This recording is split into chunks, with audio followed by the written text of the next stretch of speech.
Hello दोस्तों, स्वागत है आप सबका हमारे यूट्यूब चैनल पर। तो आप सभी को होली की बहुत बहुत शुभकामनाएं। आई होप कि आप सबने बहुत अच्छे से होली एंजॉय की होगी। अब जैसे कि आप सब देख पा रहे होंगे कि मैंने यहाँ पर आईआईटी बीएचयू का जो होम पेज है, जो कि पीजी एडमिशन्स के रिगार्डिंग है, उसको ओपन करके रखा है। तो आपको जस्ट अपने गूगल क्रोम पे आईआईटी बीएचयू पीएचडी एडमिशन करके सर्च करना है, तो इस टाइप का इंटरफेस जो है वो ओपन हो जाएगा। ओके, तो आप यहाँ पे देख पा रहे होंगे कि एक यहाँ पे एक लाइन चल रही है जिसमें बताया गया है कि आपके जो एडमिशन है वो 18 मार्च से फॉर्म फिलिंग स्टार्ट हो गई है और 5 ऑफ अप्रैल लास्ट डेट है। तो यहाँ पे मैं एक एक करके मैं आपको दिखाऊंगी। ये होम पेज है, ये इसका एडमिशन प्रोसीजर है कि आपको एप्लीकेशन कैसे फॉर्म फिल करना है। ये यहाँ पे ब्रोशर है, यहाँ पे लास्ट डेट्स हैं, मतलब इम्पोर्टेंट जो डेट है कि कब रिजल्ट आएगा, कब क्या होगा, तो वो आप यहाँ से देख लेंगे। इसके बाद कांटेक्ट यदि किसी को करना है, आपको कोई प्रॉब्लम आ रही है, तो आप यहाँ पे इस एड्रेस पे कांटेक्ट कर सकते हैं। इसके बाद लॉगिन आईडी, पासवर्ड। तो हम यहाँ पे भी जैसे कि प्रोसीजर लिखी हुई है, तो आप यहाँ से देख लेंगे। तो सबसे पहले हम एक एक करके, जैसे मैं एप्लीकेशन प्रोसेसर पे सर्च करूंगी तो ये ओपन हो जाएगा, और मैंने ऑलरेडी ओपन करके रखा हुआ है इसको। तो हम यहाँ से देख लेंगे कि ये हमारा एप्लीकेशन प्रोसीजर है, जो कि 3 पेज में इन्होंने अच्छे से डिफाइन किया है। तो आपको सबसे पहले क्या करना है, लॉगिन करोगे या तो रजिस्टर करोगे। यदि आपका नया अकाउंट है तो आप रजिस्टर करोगे, अदरवाइज लॉगिन वाले ऑप्शन पे क्लिक करोगे। तो सबसे पहले आपको रजिस्टर करना है, उसके बाद लॉगिन करना है।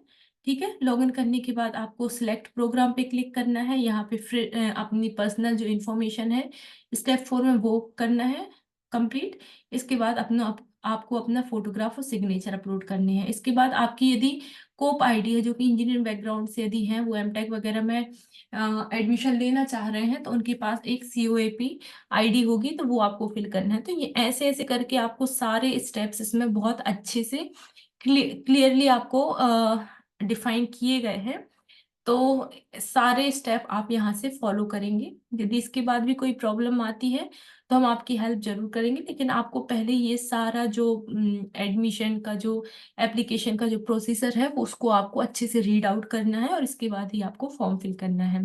तो आपको यहाँ से समझ में आ रहा होगा कि स्टेप बाय स्टेप आप कैसे जाएंगे, क्योंकि यहाँ पे हर स्टेप की मार्किंग करके यहाँ पे लिखा हुआ है। देखिए, आप देख सकते हैं स्टेप 1, स्टेप 2, स्टेप 3, स्टेप 4, ऐसे ऐसे करके आपको सारी चीजें देख लेनी है। जैसे कि जैसे आप ये पर्सनल डिटेल वगैरह भर देंगे तो आपको वहां पे आपको रेफरीज की डिटेल भरने को आएगी, आपको पब्लिकेशन रिपोर्ट फिल करने को आएगी, सेल्फ डिक्लेरेशन देना होगा। तो ये सारी चीजें हैं जो आपको फिल करनी है। इसके बाद यहाँ पे मैं यदि बताऊँ आपको एप्लीकेशन, ये पीजी एडमिशन ब्रोशर की बात करें तो यहाँ पे आपको बताया जाएगा कि कौन कौन किस किस मतलब यदि आपको किसी भी ब्रांच में फॉर्म फिल करना है, चाहे वो एमटेक के लिए हो, या फिर वो पीएचडी के लिए हो, या फिर वो एम फार्मा के लिए हो, मतलब जो भी कोर्सेज ये प्रोवाइड कर रहे हैं, तो किसी भी कोर्सेज के लिए आपकी एलिजिबिलिटी क्या होनी चाहिए, तो ये सारी चीजें आपको यहाँ से पता चल जाएंगी। ओके, तो जैसे कि एम टेक और एम फार्मा के लिए आपको यदि देखना है तो आप टेबल 1 पे एनेक्सियर 1 में आप जाएंगे, तो वहां से आपको मिल जाएगा। तो मैं आपको डायरेक्ट टेबल्स बता देती हूँ ताकि ज्यादा कंफ्यूजन क्रिएट ना हो। तो जैसे कि आप यहाँ पे देख पा रहे हैं, ये आपका एनेक्सियर 1 है। यहाँ पे देखिए, आप देख पा रहे होंगे कि प्रोग्राम्स विदाउट स्पेशलाइजेशन के लिए यहाँ पे जैसे डिपार्टमेंट ऑफ सेरेमिक इंजीनियरिंग है। ओके, यहाँ पे डिसिप्लिन सेरेमिक इंजीनियरिंग होगा, और यहाँ पे एलिजिबिलिटी आप देख सकते हैं बीटेक और an equivalent degree in ceramic, civil, electronics, electrical, mechanical engineering, मतलब इन वाले बैकग्राउंड से आपकी इंजीनियरिंग होनी चाहिए। यदि आपका बीएससी ऑनर्स है फिजिक्स, केमिस्ट्री या मैथमेटिक्स से, तो भी आप इसके लिए एलिजिबल हैं। इस टाइप से आपको अपना डिटेल्स देख लेनी है कि विदाउट स्पेशलाइजेशन और विद स्पेशलाइजेशन में आप किस वाले डिसिप्लिन से बिलोंग करते हैं, और आपकी यहाँ से क्राइटेरिया है वो डिसाइड हो जाएंगे। यदि आप जैसे कि डिपार्टमेंट ऑफ सिविल इंजीनियरिंग में आप जाना चाहते हैं, अपना एमटेक करना चाहते हैं, तो आपका जो डिसिप्लिन होगा वो सिविल इंजीनियरिंग रहेगा, और इसके साथ आपका स्पेशलाइजेशन, ये गिवन जो सब्जेक्ट है इनमें से कोई एक होना चाहिए। या तो आपको hydraulics and water resource engineering, या जियो टेक्नोलॉजी इंजीनियरिंग, या स्ट्रक्चरल इंजीनियरिंग, इस टाइप से किसी एक ब्रांच में आपका स्पेशलाइजेशन होना चाहिए। इसके बाद एलिजिबिलिटी क्या है, बीटेक और equivalent degree in respective branch में होना चाहिए आपका। इसके बाद आपका जो क्वालिफाइड गेट भी आपका क्वालिफाइड होना चाहिए। इसके बाद यहाँ पे ये भी लिखा गया है कि BTech MTech degree in civil engineering, mining engineering, petroleum engineering, इन सब में यदि होता है तो भी आप इसके लिए एलिजिबल हैं। तो आपको अपने डिसिप्लिन के अकॉर्डिंग यहाँ पे देख लेना है। ओके, तो ये हो गया आपका for specialisation category. For interdisciplinary programmes के लिए यहाँ पे अलग से एक कॉलम दिया गया है, तो आप यहाँ से देख सकते हैं। ओके, अब यहाँ पे यदि देख लें कि नंबर ऑफ सीट्स कितनी अवेलेबल है, this is for MTech and engineer, MTech and M Pharma programmes. तो you can see here the number of seats available for MTech and M Pharma. Okay, अब यदि एनेक्सर 2 की बात करें तो यहाँ पे पीएचडी प्रोग्राम के रिगार्डिंग यहाँ पे जो एलिजिबिलिटी क्राइटेरिया है वो यहाँ पे दिया गया है। ओके, तो आप एलिजिबिलिटी क्राइटेरिया यहाँ पे देख सकते हैं। तो बेसिकली इन यदि आपको कहीं भी पीएचडी का फॉर्म फिल करना है तो आपका सबसे पहले तो आपके एमटेक या एमएससी में 55% मार्क्स होने चाहिए।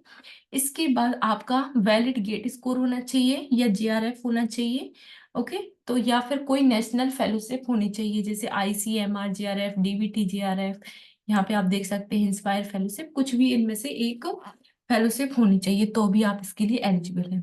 साथ ही साथ कुछ ऐसे कोई ऐसे स्टूडेंट जो कि आईआईटी से पहले से एमटेक या एमएससी है और उनका सीजीपीए 8 है, तो वो डायरेक्ट इंटरव्यू देने के लिए एलिजिबल होते हैं। उनको कोई भी फॉर्म पास करने की या कोई भी एग्जाम पास करने की कोई नीड नहीं होती है। ओके, तो ये सारी चीजें हैं। तो आप यहाँ से अपने रिस्पेक्टिव ब्रांच के अकॉर्डिंग अपना जो वो है क्या बोलते हैं क्राइटेरिया है, एलिजिबिलिटी क्राइटेरिया, वो आप चेक कर लेंगे। ओके, तो यहाँ पे हर डिसिप्लिन के लिए क्राइटेरिया और ये सारी चीजें यहाँ पे मेंशन की गई हैं। ओके, तो यहाँ से आपको पता चल जाएगा ब्राउजर में कि कौन कौन एलिजिबल होगा कौन नहीं होगा।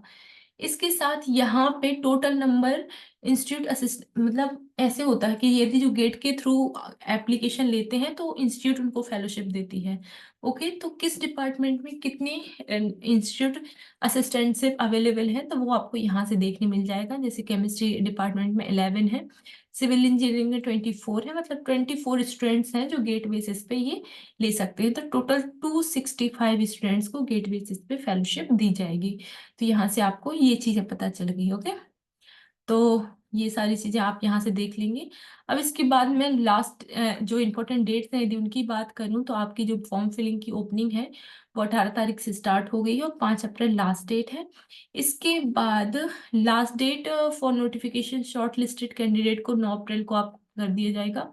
इसके बाद इंटरव्यू कॉलिंग जो है 25 अप्रैल से 3 मई तक होगी।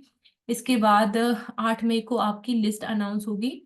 ओके, अब यहाँ पे फर्स्ट राउंड सेकंड राउंड ऐसे करके 10 राउंड चलेंगे फॉर ऑफर। ओके, तो यहाँ से आपको सारी चीजें पता चल जाएंगी और 19 जुलाई से आपकी जो क्लासेस हैं वो कमेंस हो जाएंगी। ये था आपका एमटेक के लिए। अब यदि एम फार्मा और पीएचडी की बात करें तो यहाँ पे 18 मार्च से फॉर्म फिलिंग स्टार्ट हो गई है, 5 अप्रैल तक चलेगा, सेम वही चीजें हैं। तो आप यहाँ पे देख लेंगे कि इंपॉर्टेंट डेट्स क्या है। तो यहाँ से आपको मैंने बता दिया कि एप्लीकेशन प्रोसीजर क्या होगी, पीजी एडमिशन ब्राउजर क्या है, इंपॉर्टेंट डेट्स क्या है, कॉन्टेक्ट का मैं ऑलरेडी बता चुकी हूँ, लॉगिन आपको कैसे करना है ये आपको पता ही। यदि आप पासवर्ड भूल जाते हैं बाई चांस तो आपको यहाँ से पासवर्ड भी मिल जाएगा। तो दोस्तों एक बात का हमेशा याद रखना है कि यदि आप किसी भी फॉर्म को फिल कर रहे हो फॉर एमटेक और पीएचडी तो आपको अपने जो पासवर्ड है वो एक कॉपी में नोट करते हुए लिख लेना है। अदरवाइज कई बार हम भूल जाते हैं और फिर आगे हमें प्रॉब्लम फेस करनी होती है। तो सेफर साइड ये होगा कि आप पहले से उन चीज़ों को नोट डाउन करके रखें। So yes, this is the complete notification from IIT BHU which I have discussed. Okay, तो मिलते हैं नेक्स्ट वीडियो में और इन्फॉर्मेशन के साथ। Thank you so much for watching.